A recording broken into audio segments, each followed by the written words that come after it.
તો આપણે જોયા દૂધીનો વેલો શોધવાનો બાકી છે. મારી પાછળ હું તમને બતાવું કે ડેમ છે. મયુરભાઈ આ ચીબડું શોધ્યું છે. મયુરભાઈ જરા લોકોને મિત્રોને બતાવજો ચીબડું. હા એક ખૂબ જ સરસ છે ચીબડું અને બહુ મજા આવે એવું છે. જો તમે ટેસ્ટ કરો. હાલા ગ્રાન્ડ હું મીઠું હે.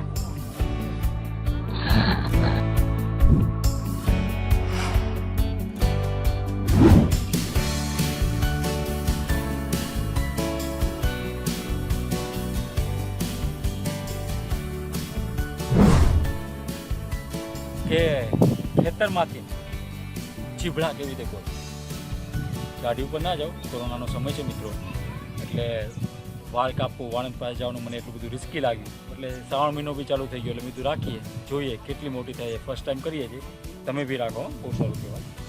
તો વાત એ છે, આવો આવો. તો મિત્રો આને કહેવાય નૈડું. આ છે નાનું બચોલિયું. જો પહેલાં આ પ્રકારના ફૂલો આવે છે, આ ફૂલોમાંથી ધીરે ધીરે આવડું થાય અને પછી આવડું થાય. આ છે ચીબડું. તો આપણે ગોતતા હતા ચીબડા, પણ મળી ગયું ચીબડું, બરાબર. અને નાના મોટામાં બધા વેલાઓ જે છે ને મિત્રો, એ બધા મિક્સ છે. કોઈ દૂધીનો વેલો છે, કોઈ ગલકાનો છે, કોઈ તુરિયાનો છે, કોઈ ચીબડાનો છે. જો હા તુરિયું બતાવું તમને. જો આ છે નાના નાના તુરિયા, આ બને છે એમાંથી આ આવડું તુરિયું થયું છે, એમાંથી આ નાનું તુરિયું છે, બરાબર. તો તુરિયું કયો કે એને નૈડું કયો, બીજું શું કહેવાય? ગલકા. ગલકા ના કહે, ગલકા એકદમ ઘીસોડા. યસ, એને ઘીસોડા કહેવાય. ગલકા કેવા હોય તમને સમજાતું, એકદમ પ્લેન હોય છે. એમાં ઓલી હાઈસુ નું હોય. હા હાઈસુ નો હોય. હાઈસુ મિત્રો, એટલે હાઈસુ આને કહેવાય. જેને હાઈસુ ખબર નથી એ આપણો બીજો પાર્ટ, આને પહેલાનો એપિસોડ સબસ્ક્રાઈબ કરીને જોઈ લે. હાઈસુ કોને કહેવાય, બરાબર. પણ આને હાઈસુ કહેવાય. તો આ પ્રકારની હાઈસુ છે. અને જો આમાં તમને બધા વેલા બતાવું બરાબર કેવી રીતે ચડે. એટલે મેં શું કર્યું છે, આવું પ્લાન્ટિંગ કર્યું છે કે આમાં મેં વાવી દીધું છે આપણે કહેવાય એરંડા, બરાબર. એરંડા એક આયુર્વેદિક છે, એને ખાસ કરીને જે આપણે પેટ સાફ કરવા માટે યુઝ થતો હોય કે અલગ અલગ પ્રકારની આયુર્વેદિક મેડિસિનમાં યુઝ કરતા હોય છે. એટલે આ વાવીએ તો શું થાય, એની ઉપર વહેલા ચડી જાય અને આપણે ડાયરેક્ટલી મળી શકે. અને આપણે અહીંયા કહેવાય કે કારેલીનો બી વેલો છે. તો કારેલા બી હું તમને બતાવીશ. આ જે છે ને આ પાર્ટ, આ કારેલાનો વેલો છે. એટલે માં નાના નાના કારેલા બી છે. Yes I got it. આ છે નાનું કારેલું. આ બધું ઓર્ગેનિક છે, કોઈ બી પ્રકારનું રસાયણ યુઝ નથી થતું. ઓર્ગેનિક વાવે છે, ગાયનું કે ભેંસનું, એ બધું છાણ વાપરવાનું, બરાબર. અહીં જો ઘીસોડું તમને બતાવું તો ઘીસોડા ઘણા બધા થાય છે મિત્રો, જો છે ને. તો આપણે જોયા દૂધીનો વેલો શોધવાનો બાકી છે. મારી પાછળ હું તમને બતાવું કે ડેમ છે.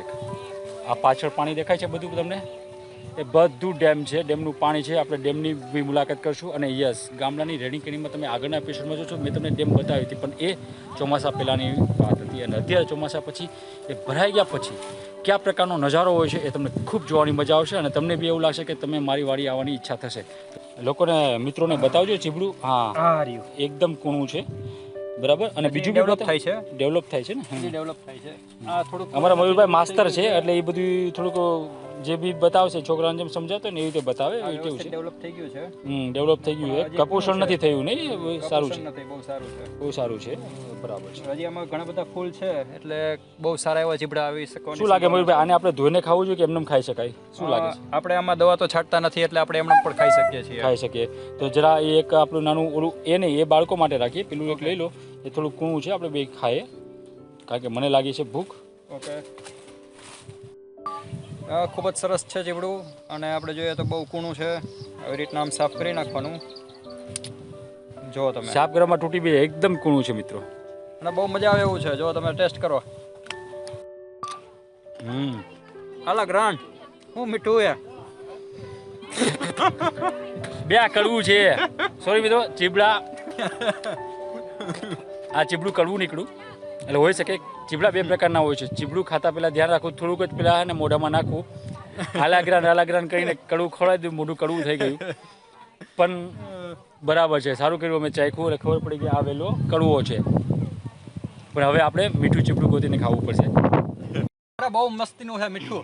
કડવું ચીબડું ખાતા પછી મોઢું ખરાબ થઈ ગયું. હું તમને દૂધીના નાના નાના નૈયા બતાવું. એને અમે નાના હોય ને જ્યારે બચોલા, કેમ આપણે મધનિયું કહીએ, હાથી જે બી બચ્ચાઓને, એમ આપણે દૂધીનું જ્યારે નાનું નાનું હોય એનું બચ્ચું કે વોટેવર, તો એને આપણે નૈયા કહીએ છીએ. બતાવું તમને.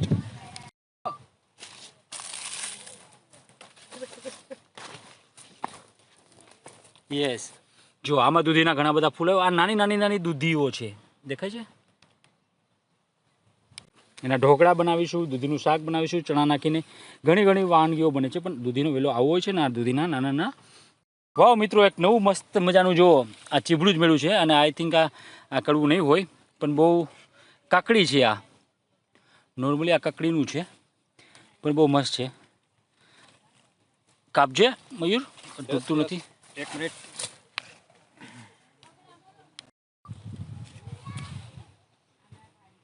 જરા થોડું ચાખીને ખાજે કે કડવું છે કે મીઠું છે. પેલું ખાઈને તો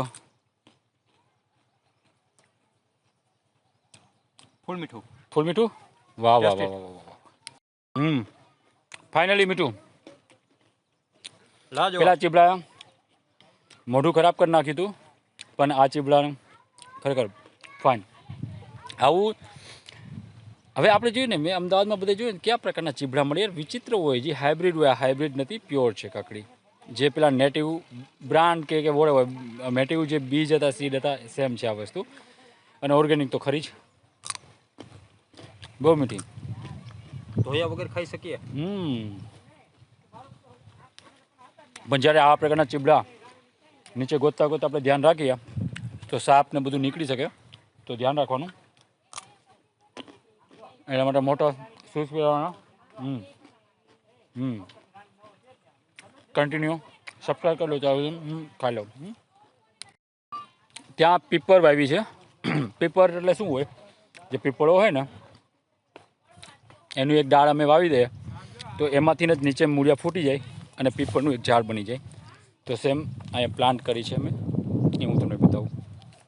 બરાબર, આ છે હમણાં જ વાવી છે. એટલે હવે આ લીલી છે, જોઈ શકો અહીં તમે, જે ડાર્ક થયું એટલે આ કોરા છે હમણાં. એટલે અહીં પીપળનો ઝાડ. અને આ છે ઉમરો, ઉમરાનું ઝાડ છે.